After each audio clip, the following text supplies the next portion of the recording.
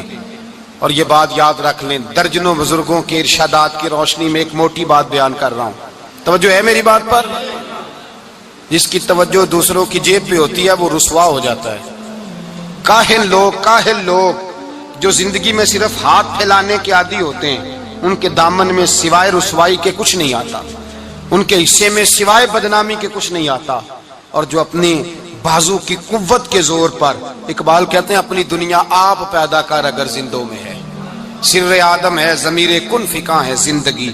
اپنے لیے خود جینا سیکھیں, ملت کے لیے کچھ کرنا سیکھیں. معاشرے کے اندر اس سے ادھار پکڑ کے اس کو دے دیا, تو اس سے پکڑ کے اس کو دے دیا.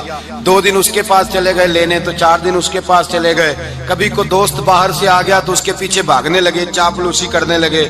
2-4 جوڑوں کی خاطر, ایک موبائل کی خاطر چھوڑیں اس دھندے سے باہر آئیں. میں نے کہا ایک پیشہ برا ہے, ایک پیشہ, اور وہ ہے ہاتھ پھیلانا. باقی کوئی پیشہ برا نہیں. 18 گھنٹے مزدوری کرو, نکلو باہر, نکلو میدان میں آؤ, جدوجہد کرو, مزدوری کرو جب تیرا ہاتھ مزدوری تک جائے. اور یاد رکھو رزق حلال کھانا ہے اور رزق حلال ہی کھلانا ہے. یہ وقار ہے, رزق حلال مومن کا وقار ہے. جو لوگ لقمہ حرام کھاتے ہیں وہ اپنا وجود کھو بیٹھتے ہیں, روحانی طاقتیں کھو بیٹھتے ہیں. میرے اعلیٰ حضرت رحمت اللہ علیہ فرماتے ہیں جس کا نماز میں دل نہ لگے, جس کا مسجد جانے کو دل نہ کرے, جس کا عبادت پہ توجہ نہ ہو, جس کا دین کی طرف رغبت نہ ہو, اسے غور کرنا چاہیے کہ اس کا کئی رزق میں لقمہ حرام تو شامل نہیں ہو گیا. فرمایا جب لقمہ حرام شامل ہوتا ہے تو اللہ تبارک و تعالی معرفت کا نور چھین لیتا ہے, پھر انسان کی زبان سے تاثیر چلی جاتی ہے, پھر اس سے سجدوں کی جو کیفیت ہوتی ہے وہ روٹ جاتی ہے, درود و سلام کے ذائقے نصیب نہیں ہوتے. میرے مصطفیٰ کریم صلی اللہ علیہ وسلم گزر رہے تھے, ایک آدمی دعا مانگ رہا تھا, یا رب یا رب یا رب یا رب کہہ رہا تھا.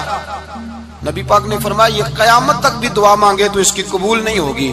صحابہ نے کہا حضور آپ تو رحمت للعالمین ہیں اور آپ فرما رہے ہیں اس کی دعا قبول نہیں ہوگی.